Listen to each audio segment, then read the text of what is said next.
जय जय शिव शंभु। आप सबको प्यार भरा नमस्कार। गीता के 5वें अध्याय कर्म संन्यास योग में आप सबका स्वागत है। इसमें हम 22वें श्लोक में आज प्रवेश करेंगे। 22वां श्लोक है, ये ही संस्पर्शजा भोगा दुःखं यो न एव तद् आदि अंतवन्तः कौन्तेय न तेषु रमते बुधः। इसमें कृष्ण कह रहे हैं कि जो पुरुष ज्ञानी है, बुद्धिमान है, पहुँचा हुआ है, जो सत्य को जान चुका है, ऐसा मनुष्य सुख और दुखों के कारणों में बंधता नहीं है, भाग नहीं लेता।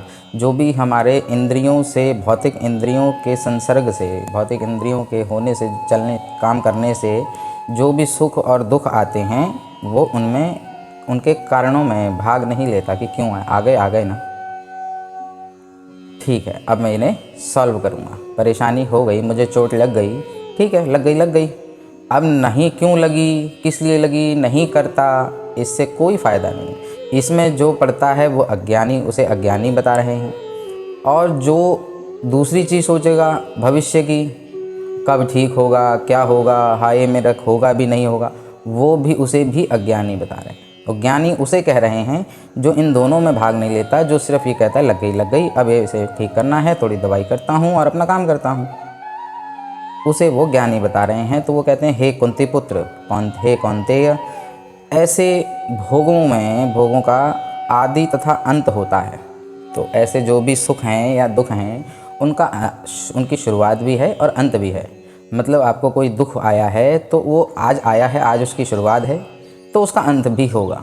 इस दृढ़ विश्वास के साथ उस दुख का आनंद लीजिए। जैसे सुख का लिया था, जैसे हम भौतिक सुखों का ले लेते हैं, खाने का ले लेते हैं, घूमने का ले लेते हैं, काम करने का ले लेते हैं, या किसी भी चीज़ों का लेते हैं, वो कह रहे हैं उसमें उसका जहाँ से आज शुरुआत हुई है, मान लीजिए हमें खाने में आनंद आता है, तो हम जब खाना शुरू करें तो हमें आनंद आएगा, लेकिन उसका एक अंत भी है।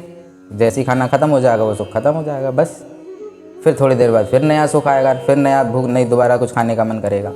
तो वो कह रहे हैं कि जो ज्ञानी है वो इन सुख और इन दुखों में पड़ता नहीं है, वो इन सबसे अलग होकर सिर्फ इसको कर्म जान के उतना ही करता है जितना आवश्यक है, और उससे उसे जो मिलता है वो उसमें ही, चाहे वो दुख हो या सुख हो, अच्छा हो या बुरा हो, वो उसमें आनंद ही लेता है।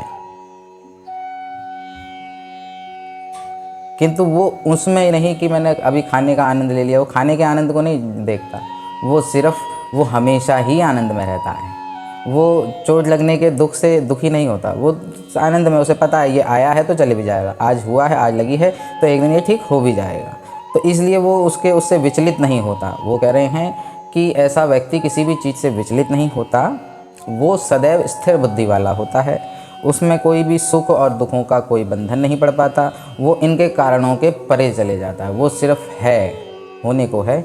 ये अर्जुन को बता रहे हैं कि ये जो अभी तू सोच रहा है कि तू लड़ाई करेगा, ये अपने स्वजनों से युद्ध करेगा, तो इसके दुख और सुख में मत पड़। ये तेरा कर्म है, बस कर। तुझे जितना आता है उस हिसाब से कर। क्या होगा क्या नहीं होगा वो छोड़ दे, उसकी चिंता छोड़ दे, गलत मत करना, बस कर।